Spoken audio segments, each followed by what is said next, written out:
मैनू बड़ी हैरानी आउंदी है कि इन्ने पुराने लीडर बगैर तत्थां ते बगैर डिटेल गए बगैर मैरिट देखे पोलिटिकल स्टेटमेंट दे के अपने आप नूं लीडर पेश करना चाहते हैं। निशाना की है तो निशाना की होना चाहिए हर पोलिटिकल पार्टी का जिहड़ी सरकार बनाए या जिन्हें बनानी है दावा पेश करती है कि पंजाब की जनता नूं 24 घंटे बिजली मिले ते सस्ती बिजली मिले। आ दो अपने कोले मेन मिशन होने चाहिए सी। पर अफसोस इस गल दा जिहड़े लोग बयान दिंदे है ना वो बिजली किवें सस्ती करनी है ना वो बिजली किवें पूरी करनी है उहदे बयान दिंदे है। कल्ले पोलिटिकल स्टेटमेंट दे के अपने आप नूं बड़ा सियाणा दिखाना चाहते हैं विदाउट मैरिट विदाउट थिंकिंग। मैं अज सारे पंजाबियों नूं पिछले तकरीबन 15-20 साल दा बिजली दा की माहौल सी ते कित्थे लैके गए ते अज की हालात है मैं सारिਆਂ ਨੂੰ दसना चाहना। 2002 कैप्टन अमरिंदर सिंह मुख्यमंत्री बने 2002 उदों पंजाब विच 6000 मैगावाट की प्रोडक्शन होंदी सी बिजली पैदा पंजाब करता 6000 ते शॉर्टफॉल सी बहुत वड्डी। जो 2007 आई जो 5 साल खत्म होए कैप्टन अमरिंदर सिंह दे बिजली की डिमांड 9000 मैगावाट बन गई। प्रोडक्शन 6000 सी डिमांड 9000 बन गई। एक 5 साल कैप्टन अमरिंदर सिंह ने एक नवा थर्मल प्लांट या कोई सोलर या कोई भी साधन नहीं बनाया जिहदे नाल कोई बिजली पैदा हो जाए। 1 मैगावाट 5 साल कैप्टन ने नहीं जोड़िया। होया कि उहदे बाद तुसी जानते हो 2007 8-8 घंटे बिजली दे घरां दे कट लगते सी। ट्यूबलां नूं मसा 2-3 घंटे बिजली आउंदी सी। 4-4 दिन इंडस्ट्री दे बिजली दे कट बनते सी। 70% सब स्टेशन जिन्ने भी सब स्टेशन ओवरलोडेड सी। बिजली पैदा करनी एक होर चीज़ है, बिजली घर घर पहुँचानी होर चीज़ है। बिजली जिन्नी मर्जी पैदा कर दो पर थोड़े कोले जे इंफ्रास्ट्रक्चर घर घर पहुँचाने का नहीं, सब स्टेशन ठीक नहीं, कैपेसिटी दे नहीं, तुसी जिन्नी मर्जी प्रोड्यूस कर लो या बाहरों खरीदने की कोशिश करो बिजली नहीं पहुँचा सकते क्योंकि थोड़े ग्रिड छोटे है। तो उदों की सी 70% ग्रिड अपने छोटे सी। आ हालात सी पंजाब दी क्राइसिस सी बिजली का 2007 जो कैप्टन ने छड्डिया। असी थोड़े नाल वादा किया कि असी पंजाब नूं एक वड्डी क्राइसिस तो बचाउणा है, पंजाब नूं तरक्की दे राह ते लैके आउणा है। तरक्की तां हो सकती है जे बिजली होए। जिहड़े सूबे विच जिहड़े देश विच बिजली नहीं है वो तरक्की नहीं कर सकता।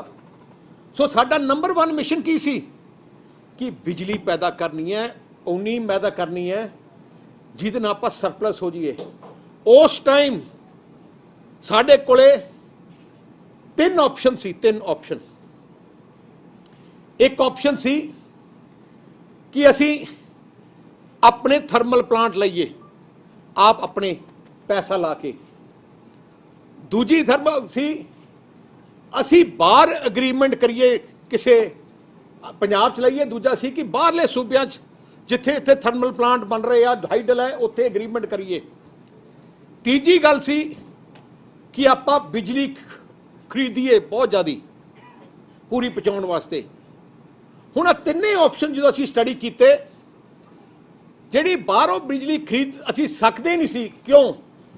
क्योंकि साडा ग्रिड सिस्टम 70% ओवरलोडेड सी। बिजली भावें जिन्नी मर्जी मार्केट च अवेलेबल होए असी खरीद ही नहीं सकते सी, क्योंकि ग्रिड ही नहीं चलते सी। ਉਹ ਅਪਗ੍ਰੇਡ ਕਰਨ ਵਾਸਤੇ 5000 ਕਰੋੜ ਦੀ ਲੋੜ ਸੀ ਸਾਰੇ ਸਿਸਟਮ ਨੂੰ ਅਪਗ੍ਰੇਡ ਕਰਨ ਵਾਸਤੇ। ਦੂਜੀ ਗੱਲ ਕਿ ਜੇ ਆਪਾਂ ਬਾਹਰੋਂ ਖਰੀਦੀਏ ਉਦੋਂ ਰੇਟ ਬਾਹਰ ਤੁਸੀਂ ਜਾਣਦੇ ਹੋ, ਉਦੋਂ ਬਿਜਲੀ ਉਸ ਸਮੇਂ 'ਚ 12 ਰੁਪਏ 13 ਰੁਪਏ ਯੂਨਿਟ ਮਿਲਦੀ ਹੁੰਦੀ ਸੀ, 14 ਰੁਪਏ ਯੂਨਿਟ ਮਿਲਦੀ ਹੁੰਦੀ ਸੀ। ਉਦੋਂ ਬਾਹਰਲੇ ਜਿਹੜੇ ਪਲਾਂਟ ਹੈ, ਜਿਹੜੇ ਕੋਈ ਕਿਤੇ ਲੱਗਿਆ, ਗੁਰੀਸਾ 'ਚ ਲੱਗਿਆ, ਕਿਤੇ ਲੱਗਿਆ, ਉਹ 9 ਰੁਪਏ ਦੀ ਅਗਰੀਮੈਂਟ ਕਰਦੇ ਸੀ, 10 ਰੁਪਏ ਦੀ ਅਗਰੀਮੈਂਟ ਕਰਦੇ ਸੀ। ਸੋ ਅਸੀਂ ਸੋਚਿਆ ਕਿ ਆਪਣੇ ਥਰਮਲ ਪਲਾਂਟ ਲਾਉਣਾ ਪੰਜਾਬ ਲਈ ਸਭ ਤੋਂ ਬਿਹਤਰ ਹੈ। ਸੋ ਜਦੋਂ ਫੈਸਲਾ ਕੀਤਾ ਆਪਣੇ ਪੰਜਾਬ 'ਚ ਥਰਮਲ ਪਲਾਂਟ ਆਪਣੇ ਲਾਈਏ, ਆਪਣੇ ਲਾਉਣ ਦਾ ਇੱਕ ਫਾਇਦਾ ਹੈ, ਫਿਰ ਆਪਾਂ ਦੂਜਿਆਂ ਤੇ ਨਿਰਭਰ ਨਹੀਂ। ਦੂਜੇ ਸਟੇਟ ਤੋਂ ਬਿਜਲੀ ਬੰਦ ਹੋ ਜਾਏ, ਆਪਣਾ ਬੰਦ ਹੋ ਜਾਊਗਾ। तो अपने जो थर्मल प्लांट लाने हैं ਉਹਦੇ भी साढ़े कोले दो ऑप्शन सी। एक ऑप्शन कि असी अपने पैसे तो लाइए, एक ऑप्शन कि असी प्राइवेट सैक्टर नूं इन्वॉल्व करिए, प्राइवेट सैक्टर नूं इन्वॉल्व करिए। हुण असी सारे महकमे वाले बुलाए, अफसर बुलाए, तो असी देखा कि जिहड़ी आ बिजली दे थर्मल प्लांट जे आपां लाइए आप कितना पैसा चाहिए, तकरीबन 22,000 ਕਰੋੜ ਰੁਪਇਆ ਚਾਹੀਦਾ ਸੀ ਉਦੋਂ। ਤੁਸੀਂ 2008-9-10 ਦੀ ਗੱਲ ਕਰ ਰਹੇ ਹਾਂ, 22,000 ਕਰੋੜ ਰੁਪਇਆ। ਤੇ ਉਹਦੇ ਨਾਲ ਜੇ ਆਪਾਂ ਬਿਜਲੀ ਥਰਮਲ ਪਲਾਂਟ ਲਾਈਏ, ਆਪਾਂ ਨੂੰ ਇਮੀਡੀਏਟਲੀ ਇਨਫਰਾਸਟ੍ਰਕਚਰ ਨੂੰ ਵੀ ਅਪਗ੍ਰੇਡ ਕਰਨਾ ਪੈਣਾ, ਸਾਰੇ ਗ੍ਰਿਡ ਨਾਲ ਨੂੰ ਵੀ ਠੀਕ ਕਰਨਾ ਪੈਣਾ। ਉਹਦੇ ਵਾਸਤੇ 5,000 ਕਰੋੜ ਹੋਰ ਚਾਹੀਦਾ ਸੀ। ਸਾਡੇ ਕੋਲੇ ਉਸ ਟਾਈਮ ਪੰਜਾਬ ਸਰਕਾਰ ਕੋਲੇ 20,000 ਕਰੋੜ ਤਾਂ ਹੈ ਨਹੀਂ ਸੀ। ਤੇ ਫਿਰ ਅਸੀਂ ਸੋਚਿਆ ਨੈਕਸਟ ਬੈਸਟ ਆਪਸ਼ਨ ਕੀ ਹੈ कि प्राइवेट सैक्टर नूं लियाओ, पर वो प्राइवेट सैक्टर का मतलब प्राइवेट नहीं है। प्राइवेट सैक्टर का मतलब है कि पैसा प्राइवेट सैक्टर लाऊगा थर्मल प्लांट्स, पर वो थर्मल प्लांट सरकारी होगा। मतलब जिवें नैशनल हाईवे है, नैशनल हाईवे है सरकार का, प्राइवेट सैक्टर नैशनल हाईवे नूं बनाउंदा है, अपने कोल पैसे लाउंदा है, टोल ला लैंदा है 15 साल वास्ते, 20 साल वास्ते, पर है सारा नैशनल हाईवे ही रहिंदा है। उवें आ थर्मल प्लांट सारे है पंजाब दे, क्योंकि जिहड़ा प्राइवेट सैक्टर ने पैसा लाऊगा वो किते बाहर बेच नहीं सकता। जे सानू बिजली नहीं लोड़ है, असीं कहने बंद, उहनूं बंद करना पैना है। जे असीं कहांगे चालू, फिर चालू करना पैना। सो उस टाइम कांग्रेस की सरकार दिल्ली सी, उदों पूरे हिंदुस्तान विच पावर की वड्डी क्राइसिस सी, सारे सूबियां विच हाहाकार मची सी। तो सरदार मनमोहन सिंह प्राइम मिनिस्टर सी, उन्होंने पूरे देश के मिनिस्टरां दी, फॉरेन मिनिस्टरां दी मीटिंग सद के उन्होंने एक standard document PPA private sector unit नूं लाउण वास्ते गवर्नमेंट ऑफ इंडिया ने पूरे देश वास्ते एक स्टैंडर्ड PPA बनाया कि आप सारे पूरा देश इक्को एक तरह का एक अग्रीमेंट होए, सारे जिन्हें प्राइवेट सैक्टर लाना है। सो जो PPA है वो हर क्लोज है वो सरदार मनमोहन सिंह की सरकार ने बनाया। तो उन्होंने साढ़े को हर स्टेट को भेजा कि जे तुसी प्राइवेट सैक्टर के प्लांट लाने हैं, आ फॉर्मैलिटी, आ फॉर्मूला यूज करो।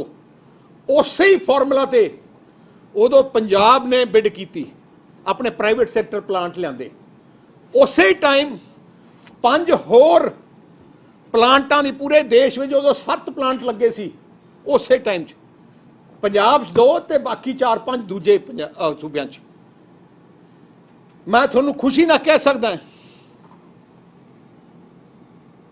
कि जिहड़ा साडा प्लांट सी, जिहड़ा पंजाब दा जिहड़े प्लांट लगे उदों 7 चों सब तो सस्ती बिजली आपां नूं मिली पूरे देश विच। जिहड़ा तलवंडी साबो दा प्लांट सी वो 2 रुपये 86 पैसे पर यूनिट ते बिजली उन्होंने अपने नाल 20 साल का अग्रीमेंट किया, 2 रुपये 86 पैसे। जिहड़ा राजपुरा प्लांट है वो 2 साल बाद लगे उहदे, और 2 रुपीज़ 89 पैसा यूनिट उन्होंने सानू दिता।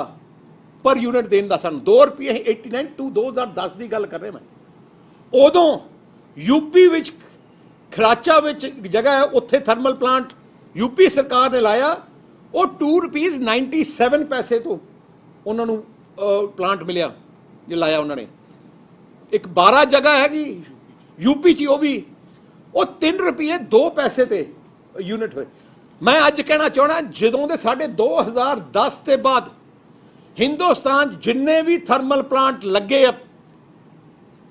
वो थर्मल प्लांट सारे ही पंजाब दे थर्मल प्लांट दोनों थर्मल प्लांट तो महंगी बिजली ते लगे है पंजाब अज तक सब तो सस्ता है वो जिहड़े प्लांट लाए है जिहड़ी जदों कैप्टन जदों अच्छा एक होर भी दसना चाहना है हुणी जिहड़ा मध्य प्रदेश ने 2020 अपना नवा प्लांट लाया 2020 वो प्लांट थर्मल प्लांट ₹5.5 ते लाया ₹5.5 ते अपना हैगा 286 20 साल वास्ते।